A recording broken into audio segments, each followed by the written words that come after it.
Small payment institution versus authorized payment institution in Poland. What's the difference?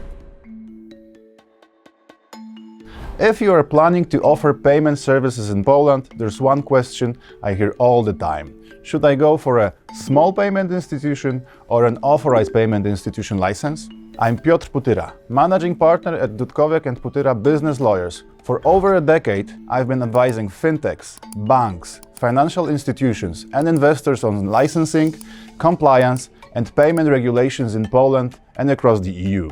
Today, let's walk through both licensing paths, clearly and practically, so you can decide what's right for your business. What's the difference? Small payment institution, or SPI, ideal for smaller scale operations or startups. It allows you to offer a wide range of payment services, including wallets, transfers, card payments, issuing and acquiring, as well as money remittance, but within specific limits. It is easy and quick to get. 3 to 4 months is all it takes to obtain the SPI license.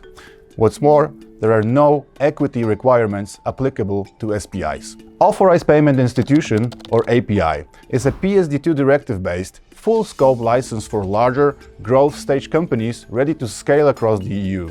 It offers the same services and more, including open banking functions like PIS and AIS, with no transaction or client fund limits.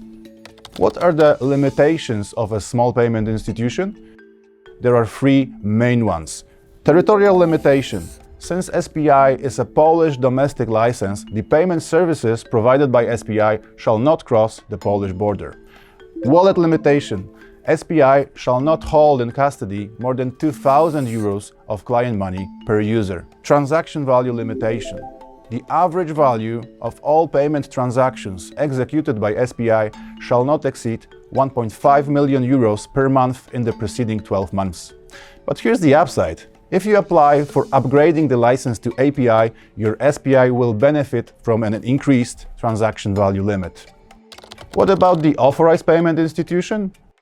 It offers no territorial limitation, no transaction value limitation, no wallet limitation, full access to open banking services, as well as the ability to serve a much larger client base. But it comes with additional requirements. Minimum equity level of 125,000 euros, more complex license documentation and licensing time of 12 to 18 months. So it's built for companies ready to scale and navigate a much heavier regulatory process.